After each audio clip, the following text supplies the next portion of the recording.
Today we will review this bridge circuit and discuss the conditions when diode D1 through D5 would conduct and determine the output versus input voltage characteristic. Let's begin by assuming the input voltage is positive. In this case, D2 and D3 will be forward biased and D5, which is a Zener diode, will be reverse biased. So we can simplify the circuit as shown here. Since D2 and D3 are forward biased, then each of them will require 0.7 volt to turn on, and the Zener diode will need 6.2 volt to be at its breakdown region. Therefore, we will have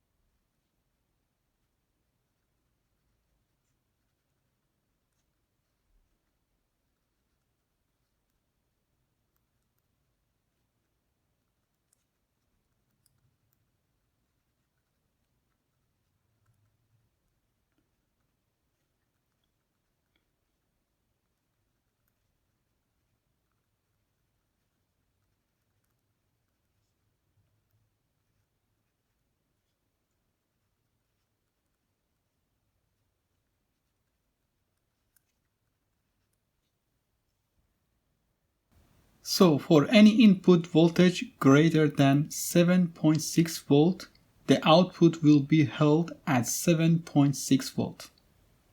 By the way, if you like what you are watching, please hit the like button and also subscribe to the channel if you haven't yet. This will really help the channel to grow and encourage me to continue creating more and better content. Now back to the video, and let's assume the input voltage is negative. In this scenario, the polarity of the input terminals will be reversed. Therefore, D1 and D4 will be forward biased and D5 will remain reverse biased. Here's the simplified circuit diagram for negative input. Considering the direction of the current and the output terminal polarity, each of the diodes D1 and D4 will need minus 0.7 volt to conduct, and the Zener will require minus 6.2 volt to be at its breakdown region. So we will have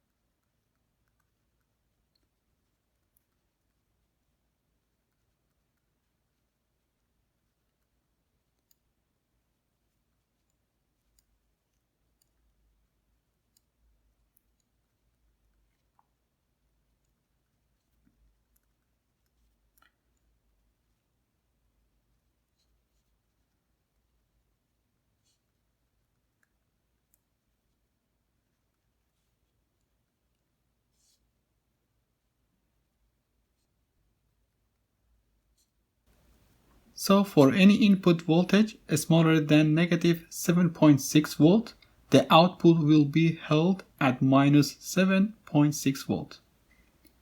And for any input voltage between negative 7.6 volt and positive 7.6 volt, all the diodes will remain off and the input voltage will appear at the output terminals without being cut.